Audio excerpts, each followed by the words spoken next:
Presented by the Making Star Wars Podcasting Network. This is the Cantina Cast, your watering hole for thought-provoking Star Wars discussion, character dissections, quote and scene analysis, honest opinions on the Star Wars news that interests you, and whatever else these guys come up with.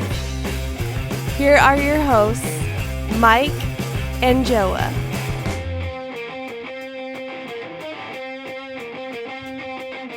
Hello, everybody, and welcome to episode 206 of the Cantina Cast. I am your host, and as always, I am joined by Joao. Joao, say hello to the fine folks. Hello there. Joao, it's actually a miracle we're recording tonight on many accounts, but the main account here is the fact that last night we had a pretty bad storm here in the Northeast in New England.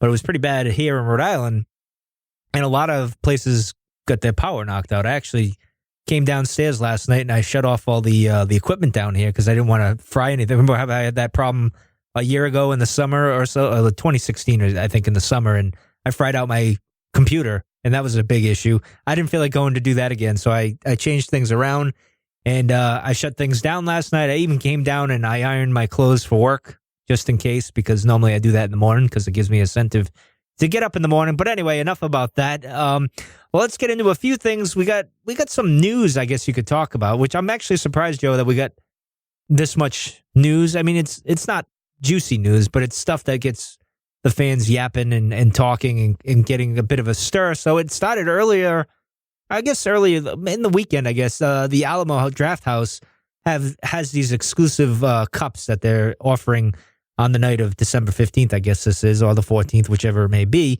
And the one I guess that's getting the most attention is Luke holding the blue saber in his gear from The Force Awakens, the white and brown outfit that he had on there. And of course, he's ignited the saber and stuff. And then the other one, which is the light side cup. And then there's the other cup, which is the Porg cup, which I might get just to smash. But anyway, then there's the dark side cup, and there's a picture of Luke, his face, and he's in red on the dark side cup. Now, I don't know what do you even make of this, if you make of anything of this, Joe, at all.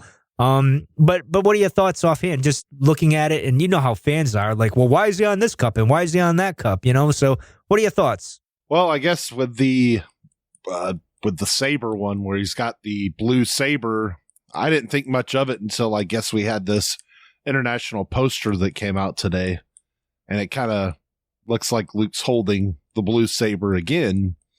So it's kind of, literally putting one and one together here, one thing and then another. And it's kind of hard to, where are they getting this, to put it on the marketing and put on, cups and posters and stuff. So with that international poster. So yeah, and then the dark side thing, I don't know. And then you kind of had that same deal with the poster too, because you had Rey as the looming figure this time instead of Luke, and people associating with, even Mark Hamill commented on, that original poster with Luke looming and as the kind of overshadowing figure of the poster. And we're used to seeing bad guys at that point. I think at this point, at least as far as the latter one goes, as far as the looming picture thing, I think that Lucasfilm and the marketing people, I think that they're pretty wise to the knowledge that fans know how to pick all that stuff apart. And so why not just throw at them what they're maybe not expecting, or what they're knowing what they're going to pick apart in these? They're smart enough to figure that out. So if you do certain things, you know how they're going to react in certain ways. So doesn't mean it's true or not. It's just another easy way to kind of misdirect us as fans, or maybe it's not misdirection, but going back to that whole argument. So, well, exactly. But the lightsaber thing is a little bit different than that, though. It's, if they're showing him in two different things with the lightsaber, it seems at some point he's maybe he doesn't have the green one and he has to pick up that blue one for some reason, or maybe he takes it back, or I don't know what circumstances could lead to that. There could be very there could be a lot of different ones that we all could think of. So, I mean, I guess I'll just leave it at that. For that one, with as Steele said earlier today, our friend Steele from Steel Wars, he said, "Ignite the blue is happening," like because he wants to ignite the green, which we all do, but apparently, and I'd said to myself, I said I could see him after Rey maybe walks away and gives him the saber that he's looking at it, he actually ignites the blue, and that's probably all we're gonna get in episode 8, maybe, because we haven't seen any. But then again, you see him in the poster. Not that the poster means anything, because it's a different market than the U.S. market, so the poster's a little differently. So it's marketed a bit differently. So I don't think anything too much of it. The whole looming figure in the background, I'll just say Attack of the Clones, you had Padme and Anakin in the background, in the back. Like, they're not, like, of course, Anakin had some evil tendencies there, but he wasn't the bad guy. You know what I mean? He was getting there, but he wasn't quite there. So with the poster, I don't know, but what are your thoughts of Luke being in the red on the dark side cup? Do you think? I mean, is there any stock to this? Is there any? What do you? Any other thoughts with this? I mean, I don't know why he would be on the dark side cup unless they're just screwing with us. Yeah, I mean, I don't. I mean, you could go back to old, some maybe old theories or something maybe we had, but maybe Luke's this way and that way. Maybe he's not all there, but. There was some recent comments that says, in an interview that says Luke is all there, that he's not, kind of out of his mind. Yeah, he's not like, like going, back and forth, like, it's not like he's got Alzheimer's, I guess is what I'm saying. So I don't know. So nothing, it's hard to make up one like conclusive theory at this point, because there might be some evidence one way, but then there's direct evidence that, like, that kind of goes against it, that has come out, and it's official stuff. Like it's a collectible, and then it's like an official statement in an interview, which of course it's you always got to take those with a grain of salt, like with anything else. Yeah, but, we'll get to that in a second, but yeah, continue. Yeah, but I mean, it's just that I don't know what to think of it. I think that it's, well, it's red. It doesn't make me think like, oh, now he's really going to go. Now we're really going to get dark side Luke. Luke's going to be the bad. I don't see in what universe Luke could really end up being the bad guy in this movie when you've got Snoke out there. Like, I just don't know how you would play that off and it make any sense at all. So I don't really see how that works unless, I mean, like, it just, you could do things, but I mean, it would make things in The Force Awakens not make a whole lot of sense. So I don't know how you would do it. Well, the only there's two things that I could think of here, and one of them is kind of maybe believable, and I'll say that for last, but it's that whole thing with Snoke, and you've said it, I think, maybe shortly after The Force Awakens. I can't remember when you said it exactly, but I'm sure others have caught on to it and kind of said that as well. Is that Luke is like working with Snoke, and then there's that whole Lego thing where Snoke is talking to a shadowy figure, and we can't tell what that is. I mean, granted, it's more hearsay than anything else. That's kind of a possibility, but I just don't see, because then it kind of, like when Snoke says, well, if Luke returns, the Rise of the Jedi will return and stuff like that. But granted, as you pointed out, they both kind of don't want the Jedi to come back, Snoke and Luke, so there's that. But the other thing I would say is maybe it just signifies power, because red's a power color. Maybe that's what it's signifying here. It's not so much anything, that significant, and we just because maybe in Adam's eyes, not Adam's eyes, I mean, well, Adam, yes, but in Kylo's eyes, maybe Luke signifies that ultimate power that he doesn't have, and maybe that's what he's striving for. I don't know. Maybe it's a little wacky to even go there or think that or whatnot. But in any case, we should probably move on to Adam getting a bit of controversy here, Joe. Your buddy Adam Driver saying a few things, and everyone kind of lost their mind and thought that he dropped a big spoiler and stuff like that. I don't necessarily believe he did that, because when you step back and you look at it, it's like, all right, what he said. You have also this hidden identity of a princess who's hidden, who she really is, and so she can survive. And Kylo Ren here, her hiding, they're both hiding their faces. You know what I mean? Like, they're hiding in plain sight, I guess you could say. Paraphrasing here, so to speak. I'm not really exactly reading the direct quote, but everyone just assumed that this was Rey. Rey's a princess, or maybe Rey's Rey Solo now. That argument, it's late in the game now, Joe. I didn't think the Rey Solo thing was going to pop up, but apparently it's kind of getting a little momentum, I guess you could say. But what do you, I mean, I take it as Leia. I don't know what you take it. What did you think?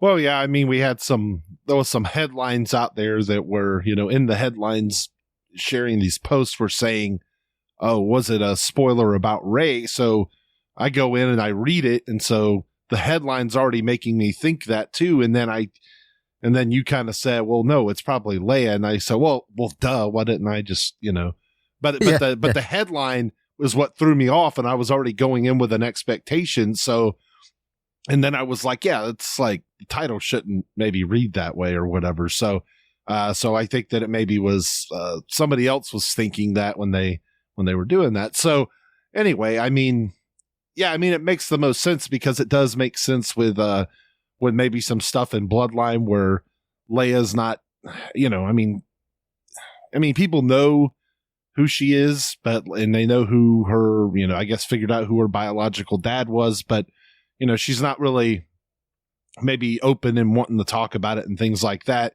And then if you go to the, the Force Awakens visual dictionary, the name Ben Solo in the First Order has been, like you can't say it and it's been outlawed to say, and you don't say that, and it's just Kylo Ren. And so, I mean, these are meant to gotta be hidden ideas. And so it's more just, Leia, I guess, hiding who she would. Yeah. I mean, it makes the most sense because this would make you, if they're talking about Rey, it just totally flies in the face of everything we kind of know about Rey, because this is insinuating Rey is intentionally hiding who she is because she knows who she is. And I don't get that feeling at all watching The Force Awakens that Rey knows who she is. I think it's the exact opposite of that. So that's where some of this stuff, it's like, yeah, you can do whatever you want in this movie, but is it going to fly in the face of what just happened in the last movie? So in the same way, like you can't just go and do whatever you want.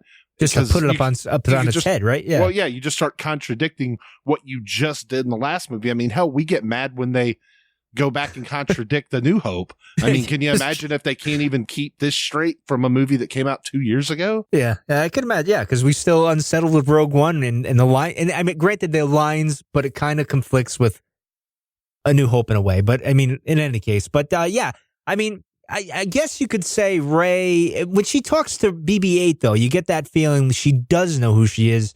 She just needs that trigger to remember who she is for whatever reason. I mean, there's a whole mystery there. We don't know what's going on there. Well, I mean, great. And it's kind of like almost like an unintentional breaking the fourth wall moment with that. Yeah. So. Yeah, exactly. And I think you even said that several times when we were doing The Force Awakens back a few years ago. You mentioned it before, too. I mean, it was almost like a punch at the audience, like a little jab at us just to say, ha, ha, ha, that type of stuff. But even with Leia, I think you're kind of right there. Like, is it that because in Bloodlines, yeah, she was kind of hiding who her father was and all that stuff. And that's fine. That's rightfully understanding. But I'm even thinking like with the Force, she's a Force user, so to speak. She has that ability, but whether she used it at some point or she just said, no, I don't want to do this, Luke, or whatever. I mean, we got the impression from Return of the Jedi that Luke was going to pass on that knowledge. And he even says it to her, in time you'll learn to control it as I have, blah, blah, blah, blah, that whole thing.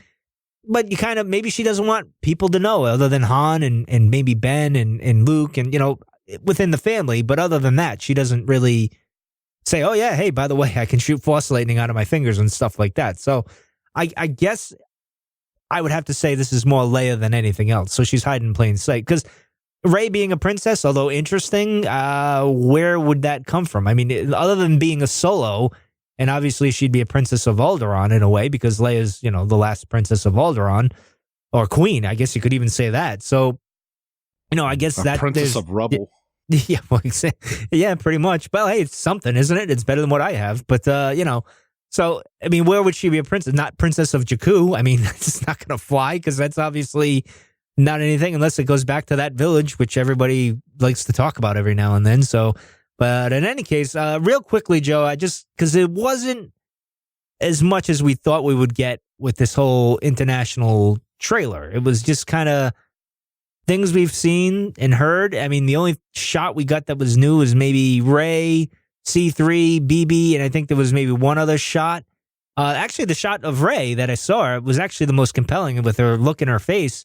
It reminded me of Kylo when he was struggling to shoot down Leia's ship there, which I had a theory about that, because you'd mentioned a few weeks back that, people are walking around like there's nothing wrong with that ship, but he's in his silencer. They call it the silencer because it's stealthy and nobody knows it's coming or something, but she detects it because it's Ben. I don't know. That's just a theory I was throwing in my head before we came in. But what do you think of the trailer? I mean, obviously, as I said to you earlier, I said I think they kind of learned from The Force Awakens and didn't want to reveal too much because, again, in this day and age, even if it's over in Japan, China, Australia, wherever it is, we're going to see it online. You can find it. It's not a big deal. And like even then, like a month ago, or earlier this month, I'm sure they saw our trailer that was done in the States and in the West. So I don't know. What are your thoughts real quick, Joe? Yeah, I mean, I was actually pretty impressed that they didn't go too much overboard. And I saw the TV spot during a college football game, and I noticed right at the beginning there was that new shot of like Rey, like kind of up close profile picture, whatnot, and then I was like, oh, this is something new. And then I watched the rest of it, and it was all the same. And then I ended up watching it later online so I could actually hear the dialogue, and all they've done is just kind of cut the dialogue into shorter pieces and shorter lines. So, and then I see this international trailer, and yeah, I was actually pretty impressed that they don't look like they're going to give away, at least at this point. I mean, let's see. I mean, we're recording this. It isn't, it's not even November yet when we're recording this. So actually, it's 5 years from the day that they sold Star Wars to Disney, Joe. Isn't this weird? It's kind of fitting that we're recording on this night. But anyway, 30th was that? Yeah, the 30th of So correct, anyway, yeah. But yeah. So that's what I think. I just don't. I was pretty impressed that they didn't, give the whole bag of kittens away or whatever. I don't know what line I'm trying to come up with.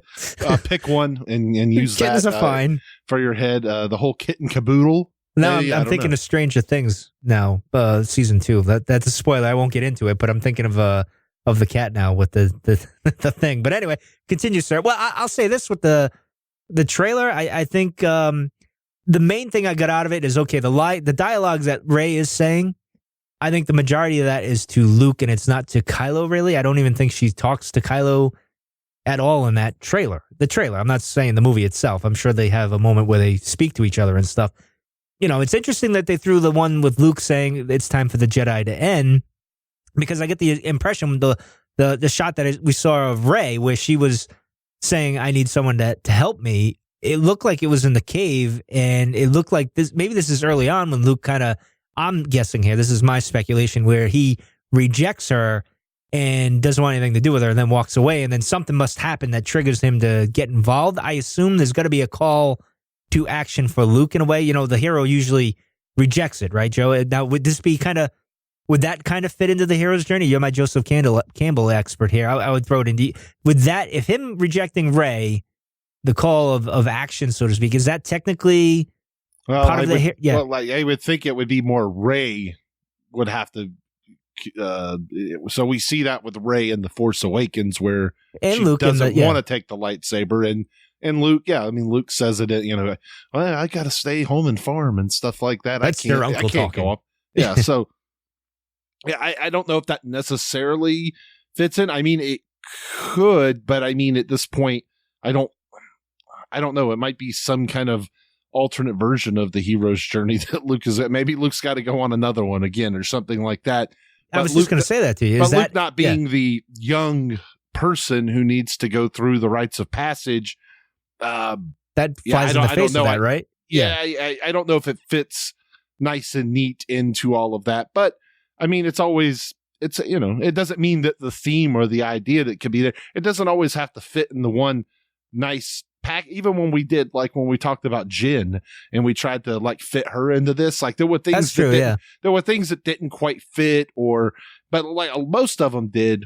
But I mean, if you go through the 17 steps or whatever that Joseph Campbell has laid out, not all of them make a ton of sense, or you just it's all interpretation though too. It's not it's not like a step-by-step process, or they happen necessarily in a certain order, or that all of them even have to happen. And even Joseph Campbell says that not all of them even have to take place. But getting back to the Luke thing, I don't know. I mean, we would have to see more of it. I mean, maybe there's something more for like the mentor role or something like that I'm not aware of, but I would take it more as something like that. I mean, Yoda doesn't want to teach Luke at first. Han doesn't want to help Rey and Finn at first. So there seems to, kind of be a theme of that in Star Wars now. And so, which is interesting. Even Anakin is, going back to the prequels, the Jedi don't want to teach Anakin at first. Obi-Wan doesn't, want to have anything to even do with it, and telling Qui-Gon he's making a mistake at first. So there is kind of a lot of that in Star Wars itself.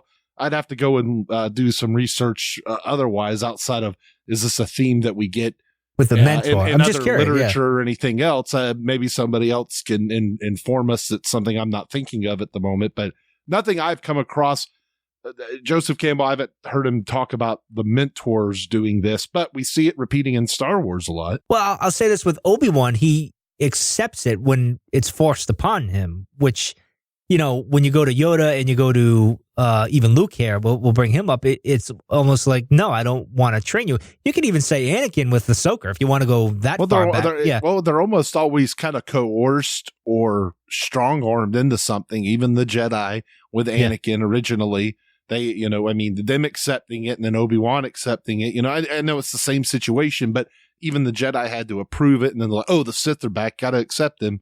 And then and then Obi-Wan's like, okay, it's the dying wish of Qui-Gon. I'm sad. Okay, of course I'm going to accept. And then you've got, Obi-Wan was, obviously more than happy to take Luke on, but then Yoda had to be kind of talked into it, coerced, if you will. And then now what is going to be Luke's coercion? What is going to twist his arm into finally teaching her? Because we're thinking there has to be that moment. Well, I'm hoping, because, you would think, if it's his daughter or Rey just showing up, I guess maybe that would be the call to him, and he rejects it. But my thinking is going through, like I'd said at the top of the show with the lightsaber, he ignites it, looks at it, is a callback to A New Hope, which would be kind of cool for us as an audience and all that other stuff. I think it's kind of fan service stuff, but I would be happy. I'm sure the audience would clap. But as I said earlier in the year, Joe, is I like R2, when he sees R2, I get the feeling his little buddy is just going to play the recording of Leia saying, Luke, you're my only hope, or something like that. That would be pretty cool. And I think that, again, that's another callback to what got him started in the first place, when Leia gave him the call to action, so to speak. Or you could even argue that, Obi-Wan giving him the saber was the call to action. So I would imagine it's going to be some kind of an emotional tug at Luke to do it. And I would imagine R2, maybe even Chewie, being sad about Han might trigger him to do it.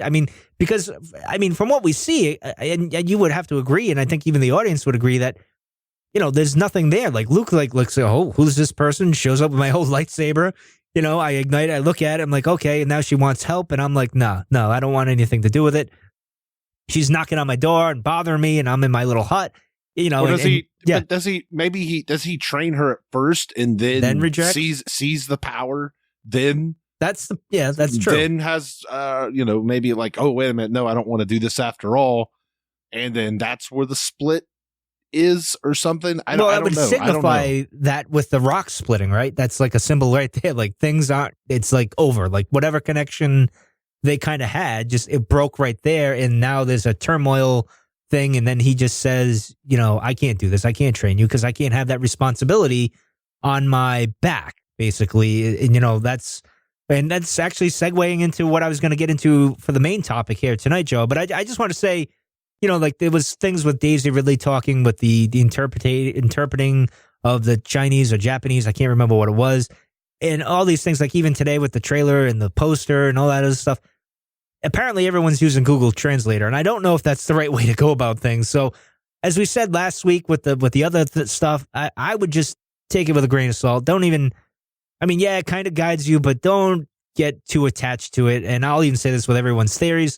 Don't get attached to any of those either. Because we're all going to have heartbreak, that we're clinging to our our theories and everything. But Joe, the other day I started digging into my archives of my old books that I told you I had for a while. I have the Tao of Star Wars, all these the philosophy of Star Wars, all these books that I read back in the early, like around Revenge of the Sith, excuse me, in 2004, 2005, 2006 and stuff. I read these and I was just, as you were taking a mental break from this and all that stuff, I was just like, all right, well, what could I come up with just to even talk about? And we've mentioned this before with the inaction and action. Is it good? Is it bad? Is it indifferent? Is this more criminal? It's like I told you when we had that thing with Luke, I think we've mentioned this before. Like, he has the power to do something. Is that wrong that he didn't do something, like stopping the robber and stuff? So I wanted to compare it with Luke, what we see so far in The Last Jedi, to what we see with his mentors, Obi-Wan and Yoda. And I was going to go, all right, well, who's really on the hook here? Who's really the bad at this? I don't want to say bad. I mean, because I got to admit, I'm at a position already where I'm kind of siding that one was wrong in one way and, Obi-Wan, maybe not so much. Like with Yoda, I feel like Yoda got a free ride into retirement. I'm not saying he didn't deserve it after 900 years or so, but just quickly, Joe, now, in your estimation, let's get into this. So Yoda, things hit the fan. They're sitting on the ship. He says, well, when the time is right, we'll get together and all that other stuff. Meanwhile, the Leia goes off to Bail with Bail and he raises, they raise Leia and stuff like that. And Luke goes off to Tatooine with Obi-Wan and, on Peru and all that stuff. We know the story.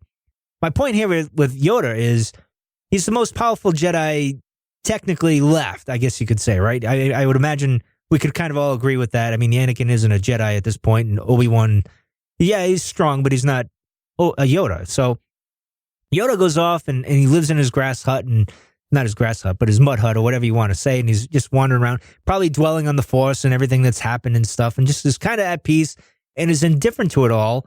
But we're also led to believe at a certain point that he always wanted to train Leia, and he wanted to do that. Why couldn't he pick up the phone or the holovid or whatever and get in touch with Bail? Or shouldn't he have just gone to Bail in the first place on Alderaan, and then the moment was right, start training her to get her ready? I don't know. What are your thoughts on this? Because I don't even think, well, we'll get into Obi-Wan in a minute, but what are your thoughts on Yoda? Well, I mean, basing it off, you're basing some of that theory off of, that new certain point Correct. of view book.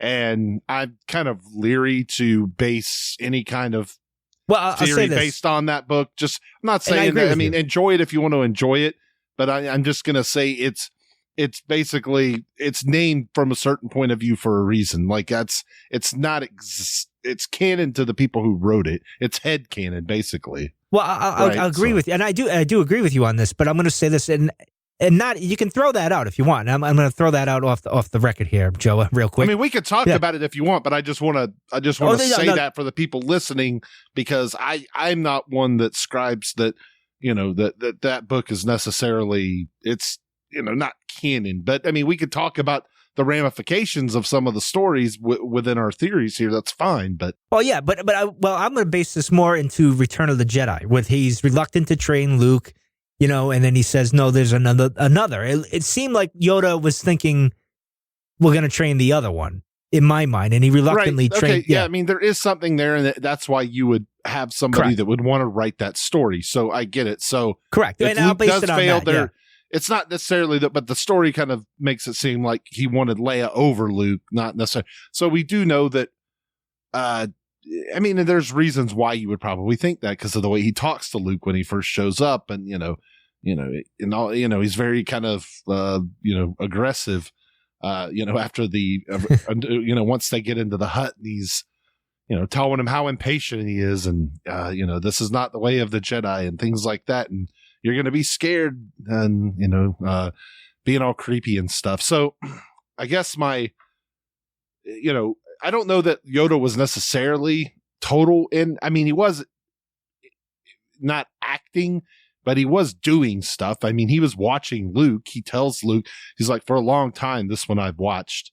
And so we have to assume he was watching Leia too, through the Force. He was meditating.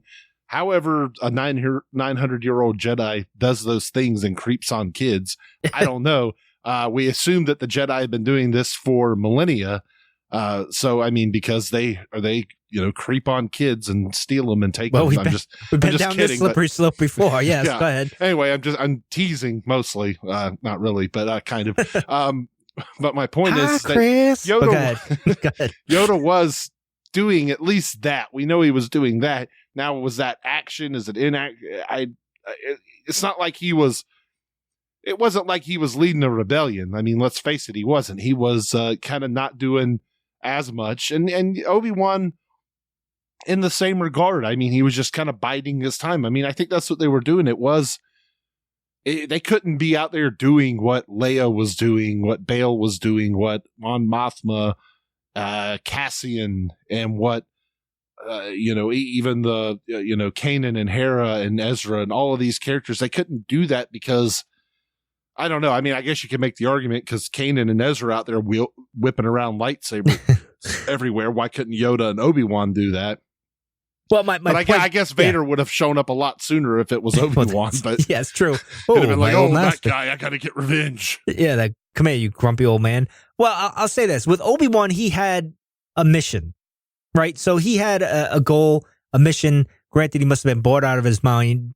But as we've often said, I'm sure he did things on Tatooine to help people, all these other things. There are moments where we've got hints of it in the old EU and even some of the news stories and stuff like that with the comics and that he was actually doing stuff. With Yoda, we don't really get that. And Yoda is a mystery. I get that. But it seems like Obi-Wan got the raw end of the stick. And granted, he wasn't the senior Jedi, so I know how these things work. But Yoda got the whole free pass, and then when Luke shows up, I almost get the feeling like after maybe 5 or 10 years, Yoda just kind of gave up on it all and said, nah, frig this. Luke isn't ready. He's not going to be trained. Obi-Wan's going to train him, and by then it'll be too late for me anyway. So all is pretty much lost. But there is another one. Maybe something will happen and whatnot. And I get the feeling like, and we never mentioned this with the Yoda dissection, and I feel like I should have mentioned this. It's almost like you get when you look at Return of the Jedi, you could even say that maybe Yoda just gave up, like realized things were going bad, and there was really no. I don't want to say that because he's a Jedi. You think he was always going to have that hope, but it felt like he just kind of like, yeah, I'm kind of just checking out here, that type of thing. But comparing him, Obi-Wan and Yoda here, which do you think one of them got the short end of the stick, or like you said, they had to, Yoda was. My point is, I don't think Yoda had a mission where Obi-Wan did. So what was Yoda's thing going on there? I don't know. Any thoughts? I don't know. I mean, I guess he already knew how to talk to Qui-Gon, so he already had a pretty good idea how to become one with the Force. I don't know if he was studying that, but obviously Obi-Wan had to study that too. So, and he tells Obi-Wan, I've got training for you. So I don't know. I mean, I don't know if I don't know if I've ever thought of it in the regards of like who had the easier life after that, because I don't necessarily think now Yoda's a weird creature guy. So I mean, I don't know. He's an animal. Maybe he likes the life on Dagobah and likes living with the snakes and all the other, the big mosquito creatures flying around. I don't know. Maybe he likes that.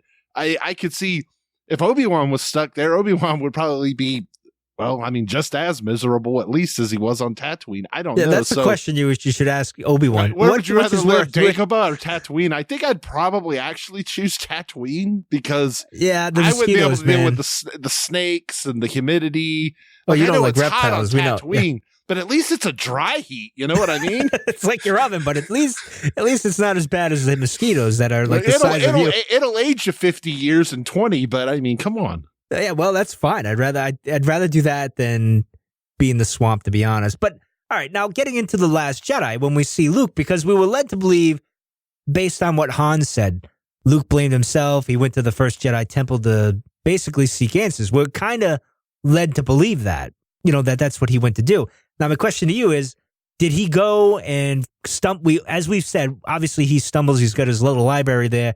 He stumbles upon some knowledge there. And we even had a nice little back and forth based off the international trailer that we didn't get into here, where, things work a certain way and then a revelation happens later on in 9. But we won't get into that right now. But I'm just saying, do you think like Luke was going into this mission, like he had his like almost like Obi-Wan, I had this mission, I'm doing that. Then he stumbles upon something but he's so powerful, and now he reads these things, and he kind of changes his mind and is just there to live out his days.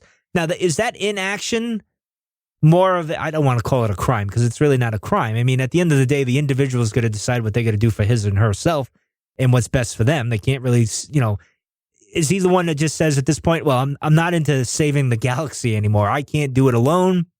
But Leia still believes in him.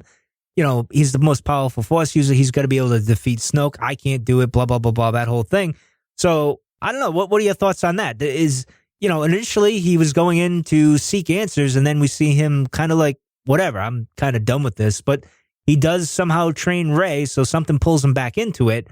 So I don't know. What do you think of that? I mean compared to his other match. I almost wonder if his whole philosophy when he restarted the Jedi, if it wasn't changed. Kind of inactive kind of a well, you said that before. Yeah, I think was it last week or the week before you even mentioned that. I think I've been saying this I think both of us have been kind of saying this for a while, like far as him not being involved with the politics of the galaxy. And I just don't see that, that new regime of the Jedi. I don't think that they serve the Senate or something, serve the new Republic and serve its new chancellor or anything like that. I think that Luke is, I think that they, their mission is much more, like finding, maybe some kind of enlightenment, maybe finding balance in the Force, but not keeping peace, maybe when needed. I mean, maybe when you run across it, like I heard like this really good description. I was there's this really cool Star Wars podcast out there where they do like the RPG game. It's called Brains for Dice. Okay. And all they do is just, it's a Star Wars podcast, but it's totally different from us. Like they don't talk, like they don't sit here and talk about and go into things like that. They just play like the RPG tabletop game, and like they just tell story and stuff. But they'll, on one of the episodes, like one of the guys had mentioned that when he first saw Star Wars, he thought Jedi were just like guys that walked around and like did good, and if they met somebody else who had the Force, they would kind of teach them the ways and teach them because they ran into somebody. But there wasn't like this formal council where they all met up like on Coruscant or that anything. Sounds like the Wills more like than anything else, like the early version of the Wills, like wandering around being the vagabond, and kind of just reminds me of Jules from Pulp Fiction. I'm just going to wander the earth. It reminds you in a way, I guess, of the Buddhists begging for their lunch and in return giving you knowledge if you want to accept that knowledge, and you can't accept tomorrow's lunch today kind of mentality or whatever. But that's kind of a maybe Luke was going maybe back towards maybe some kind of something like that. And when I listened to that podcast and he said that, I said, well, it's kind of a cool idea, even though it was like his own headcanon before he realized where they were going with it, or however old that idea was of his, I forget, or when he thought that. I mean, how many ever years ago this was when he thought? It must have been before the prequels. But my point is that I thought it was like a really cool idea that he had, like that's what he thought the Jedi were at one point. Probably what they should the be. Movies. Well, that's what I'm saying. So maybe that's what Luke maybe went back, and so maybe it is an inactive kind of Jedi, and maybe they're looking for spiritual knowledge and enlightenment and transcendence and knowledge, and that's what they're doing, and they're not acting. So maybe it's much more like, we're just going to go find our own little corner in the galaxy and do this. And then I mean you could see where maybe somebody, an older Ben Solo shows up, comes and he's like, things are going bad in the galaxy and he wants to do something about it. And, his mom's right in the middle of it and he wants to do something about it. And Luke's like, yeah, it's not really what we do. I can see a Ben Solo getting a little frustrated with that, like a young Anakin. So I don't know. I mean, that's complete speculation, but that's the way I've always kind of seen Luke's Jedi is kind of more inactive. So now I think that no matter what he was doing after the Jedi were destroyed this time around, and what if he was going and looking for the first Jedi temple, I don't know if he was going and looking for some kind of knowledge to use as a weapon. I don't think that. I don't think he turns to that. I think he just he's more doing the same, that's in my head canon, only it's in exile this time instead of is like this group of new Jedi. And I might be completely off with this idea of what Luke's new Jedi was. I might be off on that, and maybe other people listening won't like that idea, but it's just kind of what I'm thinking, like what they became. And maybe they weren't even using lightsabers. I don't know. I mean, we did say that before. It's just an idea. I don't know. See, I was led to, in my mind, I was believing that they were getting back to the ways of the Jedi that we see in the prequels, where they were getting maybe too involved, and maybe getting more, fancy and all that other stuff, and kind of being a lot of with the pride and everything. And the Force kind of came in long for them to go back revert. Yeah, well, exactly. And he learned from Yoda and Obi-Wan, so it's easier to see. Oh, yeah, well, these are what we did. But and then I was. It's almost like I see it as the Force came in and just kind of smacked him and said, "No, you dope. This isn't how it's going to be." And then maybe it transforms into what you're talking about now, which would be pretty interesting. Like if we go forward, so after 9 and whatnot, and we see where the new Jedi are more or less just vagabonds that walk around and kind of get into adventures, even though they don't like that stuff and excitement and stuff like that.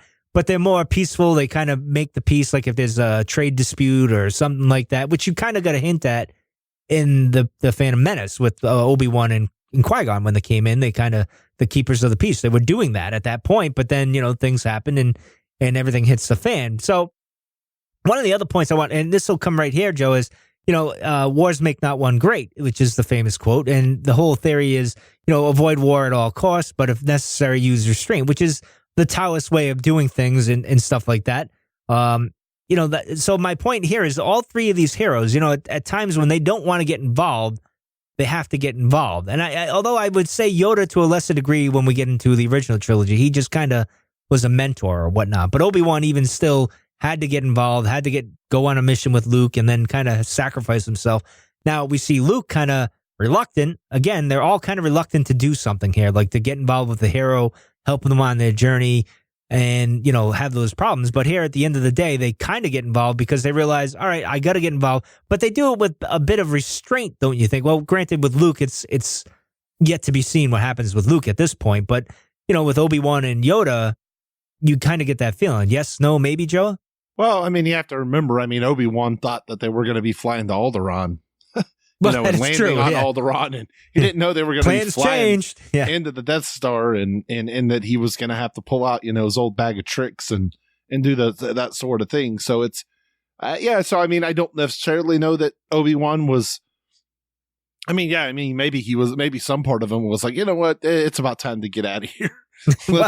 He's like, it's about damn time. He's like, sweet release of death. Yes, exactly. Well, just leaving Tatooine and getting off of Tatooine and then going off and doing something. He's like, finally, I get out of here. He's like, if they wouldn't have had me here this whole time, maybe I could have had a spinoff movie at some point. It's coming. It's coming in a few years. But go ahead. Yeah, we'll see. So yeah, I don't know that. I don't know what are they.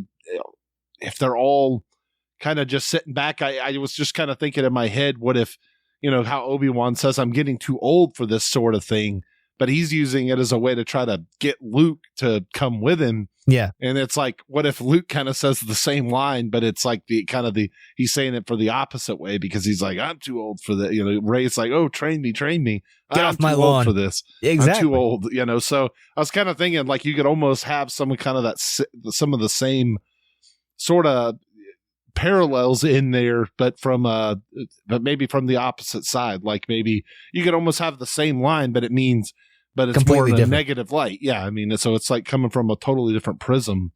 But you could say the exact same words, and they kind of mean the complete opposite. So it's kind of interesting to think about it. But yeah, I don't know. I think that I don't know what else Luke could be so scared of. Because there is a war going on. The First Order is taking over the galaxy, and his sister's involved. Yeah, yeah, and Luke, and he's scared of some kind of ultimate power. What else could go wrong? What do you have to lose? That's maybe the scarier thing in it. When you hear lines like, it didn't scare me then, it does now, and it's worth not training you and winning the day because the power that I might unleash is that much greater than even the First Order? Is that what is that Well, what we're going to end up going with this? Like, that's a scary thought that that there's, and that's kind of always how you always thought, Anakin, they always talked about him being so powerful, and then you never really saw it. Like, he's so powerful. And it's like, yeah, he could beat people, but, and he'd win a lot of duels and he could chop people down and stuff. But I mean, he lost to Dooku as well, and he also lost to Obi-Wan as well. So, I mean, it's not like he was overwhelmingly just way better than everybody else. So it's like, are we going to get to that point where, Rey or Kylo ends up learning enough and they're just so superior to everybody else, they can do whatever they want, and it's not even political. It's not like Palpatine where he's weaving the political game and he's getting people to trust him and ruling the galaxy from a political standpoint. It's just going to be, physical strength or whatever you want to call it that like takes over the galaxy. But because if the First Order's already taken over, what the hell is Luke scared of? Because this is already happening. That's what I don't get. Yeah, he's not even scared to lose his sister at this point, right? I mean, he's not even worried about her. He's not worried about anything. I mean, you could speculate. Well, maybe a little bit. It's hard to say. We don't know. I mean, because we haven't seen the movie, but we could speculate. Yeah, I mean, he's ran away and Leia's still in the fight. He knows that Han's dead. Where are you at, Luke? Exactly. The only thing I would think of is kind of what we talked about earlier in the night, is where he's so afraid because Rey is so powerful, and you got to think, Kylo is so powerful. If she falls to the dark side, and that's two very powerful Force users doing evil, plus Snoke, how the hell is Luke going to be able to do all of that? Like, he can't just, get involved with that. But the other danger to that, the flip side of that, Joe, is, all right, he knows she's involved in the war. She knows she's going to go off and get involved with her friends and the resistance and everything, and she's going to confront Kylo and Snoke at some point. There's a danger they're going to grab her anyway and train her on the dark side. Is it more of the responsibility thing where he's like, again, the inaction, I don't want to get involved, but is that a bigger problem because he doesn't put the seeds of maybe hope and good in her? Well, maybe. I mean, you don't want the responsibility of training this person who turns to the dark side again. He's feeling much like Obi-Wan did when he trained Anakin and he fell, and now Luke's already trained Ben, and now he's fallen. And he feels responsible, blame himself, as Han says in The Force Awakens. But not taking any action can be just as powerful as as taking action. Staying stagnant, not doing anything, can make you just as responsible. I mean, if your friend is drinking and you don't take the keys out of their hand and they go and get in a wreck, you didn't do anything. That's inaction, but doesn't some of the responsibility fall on you? Aren't you going to feel guilty? Like, I know you weren't one behind the wheel. You're not the one who was drinking. You didn't make that choice, but still you could have prevented it. Yeah. Yeah. But so there's still, just in that example. So, and you could think of whatever example you want to think of. And, you're always have a chance to be culpable for something that, just because you don't do anything doesn't take the responsibility out of your hands. And so that's the way I'm kind of looking at it. Teaching somebody, not teaching somebody, when you're talking about this movie and the stakes are so. Well, it even goes back to the Jedi Council in the prequel trilogy. Like, they said, well, all right, like you've always said, like they had no choice really at that point. They had to train him. Yoda didn't want to do it, and maybe Obi-Wan didn't really want to do it, but the council said, listen, what are we going to just leave him around for the Sith to snag? We can't do that. You know what I mean? Like, so right. Maybe Luke is in the damned if you do, damned if you don't moment as well. And he's trying to get through those motions as well. But continue if you were going to say what you were going to say, sir. Well, it's just, I'm sure he just wishes at that point, it's like, why couldn't you just leave me out of this? Because he might be of the, I already feel guilty enough. And then now, no matter what I do, no matter what happens, no matter what I do at this point, I'm going to end up feeling, even worse now. If that is his mentality, I don't know. I can only guess. But if that is his mentality, then that's a pretty, for a Jedi, that's a pretty selfish mentality, just wanting to avoid responsibility. And it kind of flies in the face of, everything that we thought about Luke Skywalker, and all those things Yoda said about him, looking to the future, excitement and all that. He's not interested in any of those things anymore. So maybe he is a Jedi now. Exactly. Well, I get the sense that, he's up on the cliff. He must have known the events that were happening, maybe with Han, and he kind of knows what's going on. I get the sense that he does kind of what Yoda does and kind of is always looking in the future or something like that. But, as we've always said, visions and dreams and that can be misinterpreted and could lead you down a very wrong path, as we've seen with Ezra and, Anakin and stuff, all these other things. So it's hard to say. I'm very interested where, when we have this debate about when we get to Luke's mindset after we see the movie. I mean, we just need the movie to come out now at this point. I mean, geez, it's driving me crazy. But anyway, that'll do it for this week. We'll be back next week. Joa, tell them where to like us, find us, and all that other lovely stuff. You can find us on Facebook.com/The Cantina Cast, at The Cantina Cast on Twitter and on Instagram. And, iTunes, been getting a lot of reviews on there. Appreciated. I think we've almost gotten 100 US iTunes reviews anyway, since, Rogue One came out. So, I mean, we might hit 100 iTunes reviews in just the last year. So that's just US ones. So that's pretty amazing. So, keep that up, if we can. And, other than that, hashtag 100 Days of The Last Jedi continues, and we got the final hype of The Force Awakens, or not The Force Awakens, the final hype of The Last Jedi is coming up. I don't know. You still might be hyped over The Force Awakens. I don't know. Maybe not. But continue, sir. Yeah, maybe I do need the final hype of it and kill it. And then we're actually we're gonna do a Rogue One 1 year later. So we haven't talked about Rogue One in a year.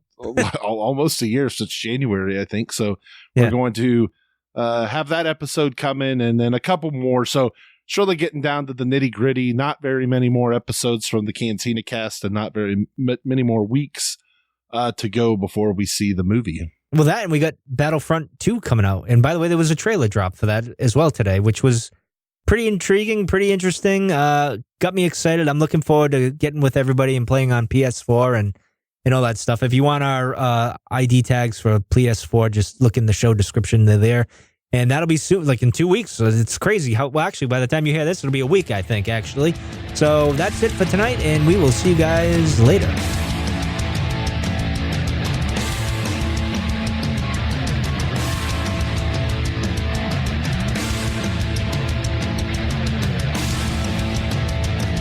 You're still listening? Wow. That's amazing. Well, I'm here to give you the disclaimer. Normally we do a big, long, drawn-out disclaimer thing saying what's what and who's what and all that other stuff, but I think you guys kind of know that Lucasfilm and Disney have no affiliation with us at all, and we have none with them. We talk about Star Wars, which is their property, and all that other good, fun stuff, but I think you can tell which is our stuff and which is their stuff. If you can't, well, then send a lawyer to send an email to me, and I'll be glad to chat with them. Other than that, you know what's what, so that's your disclaimer.